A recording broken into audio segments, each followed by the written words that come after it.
Assalamualaikum warahmatullahi wabarakatuh. Salam budaya, salam rahayu, salam waras. Sedulurku sekalian, selamat bertemu kembali dengan saya Kang Jinggu di channel YouTube Tonatan TV. Kali ini kita memaparkan kembali kisah perjalanan dakwah dari Kanjeng Sunan Ampel. Kemarin kita telah menyajikan tentang perjalanan Kanjeng Sunan Ampel dari negaranya hingga menuju ke Tuban. Nah, bagaimana kisah selanjutnya? Silahkan disimak, tapi sebelumnya saya ingatkan bagi panjenengan yang baru menemukan channel ini, jangan lupa untuk memberi dukungan dengan menekan tombol subscribe, memberikan like dan juga komentar.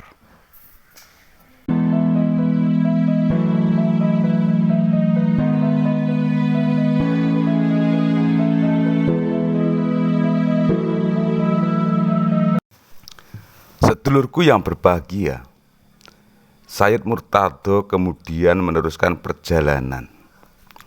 Beliau berdakwah keliling ke daerah Nusa Tenggara, Madura, dan sampai ke Bima. Di sana beliau mendapat sebutan Rojo Pandito Bima dan akhirnya berdakwah di Gresik. Mendapat sebutan Raden Santri. Beliau wafat dan dimakamkan di Gresik. Sayyid Ali Rahmatullah meneruskan perjalanan ke Majapahit, menghadap Prabu Brawijaya sesuai permintaan Ratu Dwarawati. Kapal layar yang ditumpanginya mendarat di Pelabuhan Canggu. Kedatangannya disambut dengan sukacita oleh Prabu Kertobumi. Lebih-lebih lagi Ratu Dwarawati, bibinya sendiri.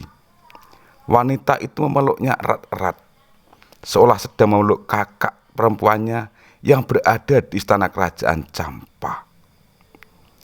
Wajah keponakannya itu memang mirip dengan kakak perempuannya. Nanda Rahmatullah, bersediakah engkau memberikan pelajaran atau mendidik kaum bangsawan dan rakyat Majapahit agar mempunyai budi pekerti mulia? Tanya sang Prabu setelah Sayyid Rahmatullah beristirahat melepas lelah. Dengan sikapnya yang sopan tutur kata halus, Sayyid Ali Rahmatullah menjawab, "Dengan senang hati Gusti Prabu, saya akan berusaha sekuat-kuatnya untuk mencurahkan kemampuan saya mendidik mereka." "Bagus," saut sang Prabu. "Bila demikian, kau akan kuberi hadiah sebidang tanah berikut bangunannya di Surabaya. Di sanalah kau akan mendidik para bangsawan dan pangeran Majapahit agar berbudi pekerti mulia." "Terima kasih saya haturkan Gusti Prabu," jawab Sayyid Ali Rahmatullah. Disebutkan dalam sebuah literasi bahwa selanjutnya Sayyid Ali Rahmatullah menetap beberapa hari di istana Majapahit dan dijodohkan dengan salah satu putri Majapahit yang bernama Dewi Condrawati atau Nyai Ageng Manilo.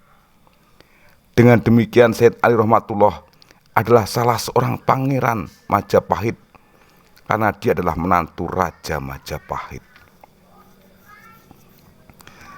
Semenjak Sayyid Ali Rahmatullah diambil menantu Raja Brawijaya, maka beliau adalah anggota keluarga kerajaan Majapahit atau salah seorang pangeran. Para pangeran pada zaman dulu ditandai dengan nama depan Rahadian atau Raden yang berarti tuanku. Selanjutnya beliau lebih dikenal dengan sebutan Raden Rahmat.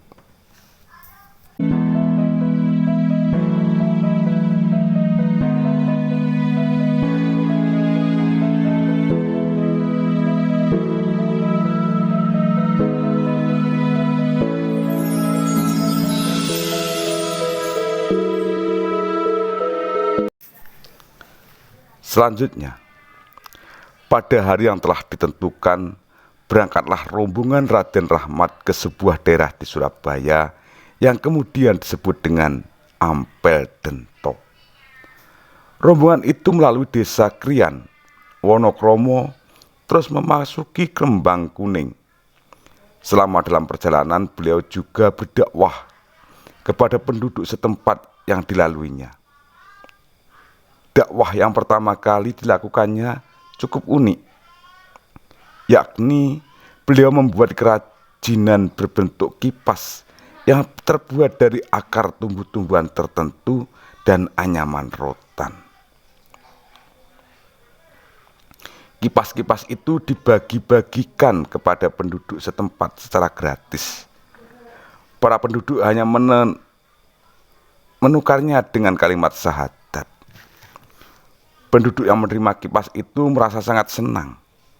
Terlebih setelah mereka mengetahui kipas itu bukan sembarang kipas.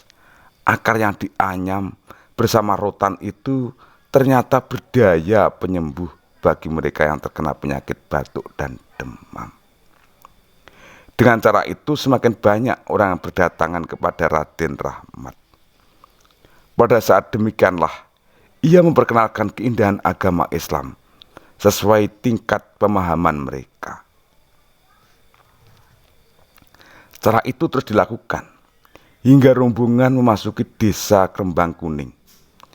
Pada saat itu wilayah desa Krembang Kuning belum seluas sekarang ini. Di sana sini masih banyak hutan dan digenangi air atau rawa. Dengan karomahnya Raden Rahmat bersama rombongan membuka hutan dan mendirikan tempat sembahyang sederhana atau langgar. Tempat sembahyang tersebut sekarang telah dirubah menjadi masjid yang cukup besar dan bagus. Dinamakan sesuai dengan nama Raden Rahmat, yaitu Masjid Rahmat Krembang Kuning.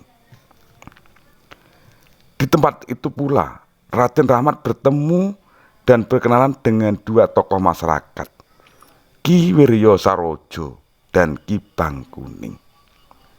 Kedua tokoh masyarakat itu bersama keluarga masuk Islam dan menjadi pengikut setia Raden Rahmat.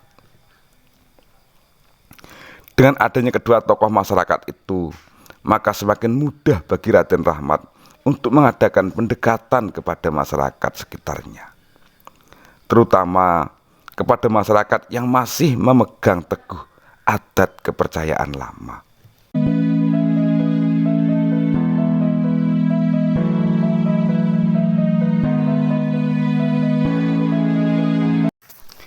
Beliau tidak langsung melarang mereka, melainkan memberikan pengertian sedikit demi sedikit tentang pentingnya ajaran ketauhidan. Jika mereka sudah mengenali tauhid atau keimanan kepada Tuhan pencipta alam, maka secara otomatis mereka akan meninggalkan sendiri kepercayaan lama yang bertentangan dengan ajaran Islam. Setelah sampai di tempat tujuan, pertama kali yang dilakukan adalah membangun masjid sebagai pusat kegiatan ibadah. Ini meneladani apa yang telah dilakukan oleh Kanjeng Nabi saat pertama kali sampai di Madinah. Dan karena mereka menatap di desa Ampel Dento menjadi penguasa daerah tersebut, mereka kemudian dikenal sebagai Sunan Ampel. Sunan berarti dari kata susuhunan yang artinya adalah junjungan tinggi, atau dari kata suhunan artinya adalah guru besar atau orang yang berilmu tinggi. Selanjutnya beliau mendirikan pesantren tempat mendidik putra bangsawan dan Pangeran Majapahit serta siapa saja yang mau datang berguru kepada beliau. Sedulurku sekalian, kiranya cukup demikian dulu apa yang bisa saya sampaikan terkait perjalanan dakwah dari Kanjeng Sunan Ampel.